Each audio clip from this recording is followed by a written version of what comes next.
আসসালামু আলাইকুম। আশা করি আপনারা সবাই ভালো আছেন। যদিও আজকের ভিডিওটি আপনাদের কোনো কাজে আসবে না, অর্থাৎ এই বছর আপনাদের কোনো কাজে আসবে না, কিন্তু পরবর্তীতে মানে আপনার 1 বছর ভুট্টা এমন একটি ফসল, এইটার শিক্ষা নিতে গেলে মানে 6 মাস আগে আপনাকে শিক্ষা নিয়ে রাখতে হয়। এখন আমি যে শিক্ষাটা আজকে আপনাদের দিব, যদিও হয়তো মনে থাকবে না, এই জন্য আমি চাবো যে আপনার এই ভিডিওটি আপনি যদি ভুট্টা চাষ করতে চান বা করেন, সেক্ষেত্রে অবশ্যই শেয়ার দিয়ে রাখবেন, টাইমলাইনে রেখে দিবেন। পরবর্তীতে আপনার এটা প্রচুর কাজে লাগবে। সেটা হচ্ছে অনেক বিএস বা কৃষি কর্মকর্তা এবং আমি অনেক প্রোগ্রামে গেছি, সেখানে বলেছে যে ভুট্টার গাছ যদি হয় সেক্ষেত্রে ফলন হবে, অর্থাৎ গাছ ঘন হলে ফলনের ঘাটতি হয় না। আমি নিজের ট্রায়ালের জন্য আমি আগে আপনাদের বলেছিলাম যে এটা আমি জানি না, সেইটা কখনো আপনার বলি না, কারণ বিতর্কতে আমি কখনোই যাই না। আইডিয়া করে কোনো কথা বলা আমার ভাল লাগে না। এইটা জানার জন্য আমি এক কৃষককে একটা মানে হালকা একটা পরামর্শ দিয়েছিলাম। আপনারা জানেন যে ভুট্টার জমির যে আইল সাইড মানে ফাঁকা সাইডটায় কিন্তু সবসময় ভুট্টার কলা বড় হয়, এটা আপনারা অনেকেই জানেন। কিন্তু আপনাদের প্রমাণ করার জন্য আমি দেখাবো যে ভুট্টার কলা ছোট হয়, মানে ছোট শুধু না, অনেক ছোট হবে এবং ভুট্টার যে কলাটা অপরিপক্ক হবে।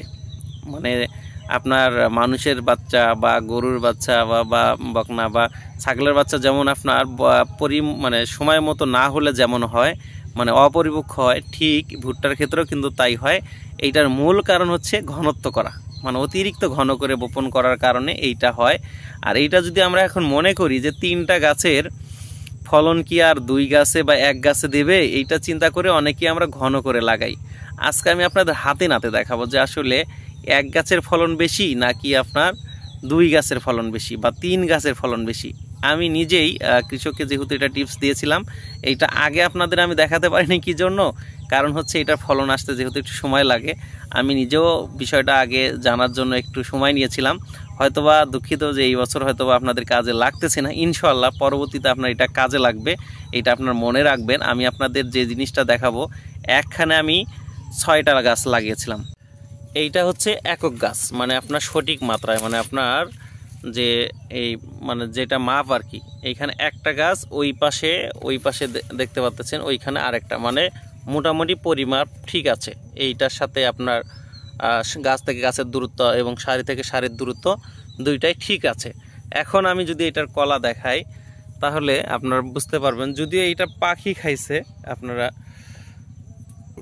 বুঝবেন যে এটা পাখি খাইছে, পাখি খাওয়ার কারণে ওইভাবে আসলে ফলনটা আসে না। আগাম ভুট্টার এটাই হলো বড় সমস্যা, যে পাখি খায়। হ্যাঁ, পাখি খাওয়ার কারণে এই যে এইটার কিন্তু একদম পাখি খাইছে, এটা কিন্তু একদম মাথা পর্যন্ত আপনার কলা আসছে। হ্যাঁ, এই যে কলাগুলো যদি আমরা একটু দেখি ভুট্টার এইগুলা, তাহলে দেখবেন এই যে একটাও কি নাই, ট্যাপ খাওয়া নাই। মোটামুটিভাবে আমি আরও ক্লোজ করে যদি আপনাদের দেখাই, তাহলে দেখতে পাচ্ছেন যে এই যে মোটামুটিভাবে কলাগুলো অনেক পরিপক্ক, মানে ভুট্টাগুলা।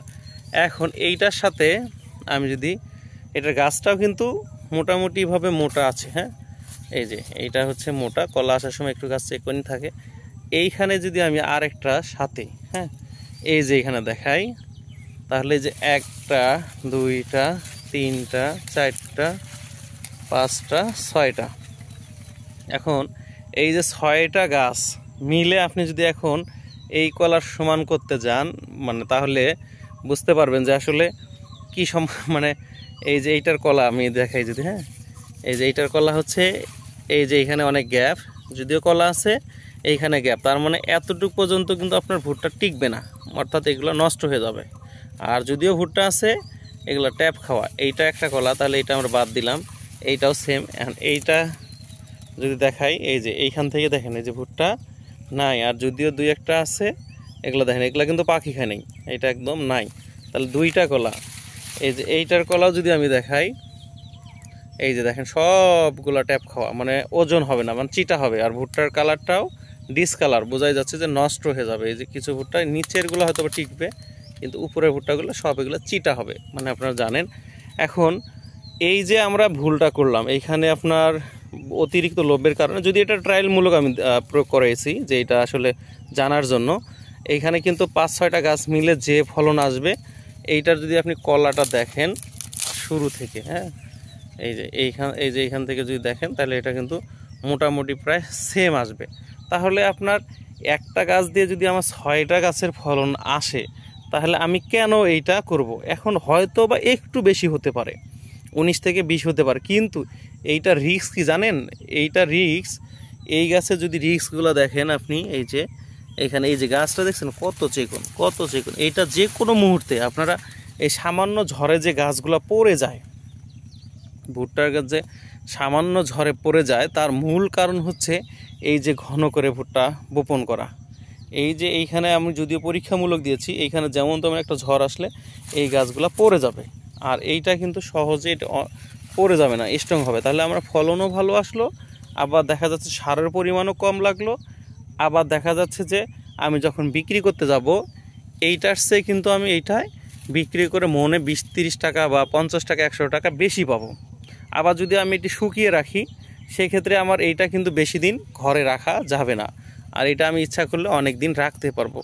দিন শেষে কিন্তু দেখা যাচ্ছে এইটার চেয়ে এইটার উপকারিতা বেশি।